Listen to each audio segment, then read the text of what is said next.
मालमत्तेचं उदाहरण मी सांगतो की आजच्या काळात फक्त पैसा म्हणजे मालमत्ता नव्हे, आजच्या काळात लोकांसोबत असलेले संबंध म्हणजे मालमत्ता पण असते. तर इथे जे जमलेले आहेत ना सगळे जे लोक आहेत ती आमच्या मामाची मालमत्ता आहे. तर मालमत्तेचं उदाहरण म्हणजे आता तुम्ही गुरुनाथ कणके यांना म्हणू शकता. तर मला इन्व्हाइट केलं, इथं खूप सन्मान दिला आणि राहुल केंद्रे सरांनी मला सर्वप्रथम फोन केला होता. माझा जेव्हा रिझल्ट आला तेव्हा त्यांनी इंस्टाग्रामवरून कनेक्ट करून मला त्यांनी माझा नंबर घेतला. तर एक शिक्षणाची आवड असणं त्याचं एक उत्तम उदाहरण, जे राजकीय नेत्यामध्ये शिक्षणाची आवड असली पाहिजे त्याचं एक उत्तम उदाहरण म्हणजे केंद्रे सर आहे तिथं बसून आहेत. मी त्यांना व्हॉट्सअपवर सर म्हणालो तर म्हणाले की तुम्ही मला सर म्हणू नका आणि आपण मित्रच आहोत म्हणे. तर आता मी कन्फ्युज आहे, तर वयाने ते आमचे सिनियर आहेत तर मी सरच म्हणणार त्यांना, मित्र जरी असतील तरी आदराने हात मारणार.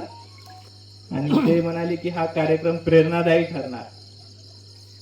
तर मी इंटरव्ह्यू मध्ये असंच बोललो होतो की तुम्हाला अधिकारी का बनायचे.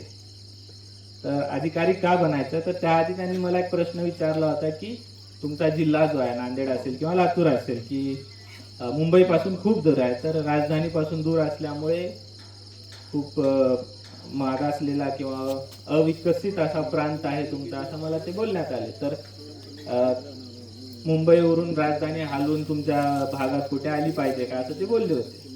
तर मी म्हणालो सर की तर गावागावातून जर माझ्यासारखे अधिकारी तयार झाले जे गावासाठी काम करत राहिले तर राजधानी आणि गावातील अंतर नक्कीच कमी होईल. त्यासाठी राजधानी हलवण्याची गरज नाही, गावातील माणसं हलवण्याची गरज आहे. तर आज माझ्या खरं तर यश हा एक टप्पा असतो आयुष्यातील. यश हा फायनल डेस्टिनेशन नसते, आपल्या आयुष्यामधील टप्पा असतो. तर मी स्वतःला आज यशस्वी म्हणणार नाही, कारण जेव्हा मी या पदावर कार्यरत होऊन प्रत्येक गावातील कोणत्याही जिल्ह्यात किंवा कोणत्याही राज्यात पोस्टेड असो, मी त्या गावात राहून जर मी एक चांगलं काम केलं, सरकारच्या योजना लोकांपर्यंत पोहोचवल्या आणि लोकांच्या आणि गावाच्या विकासासाठी मी जेव्हा हातभार लावेन आणि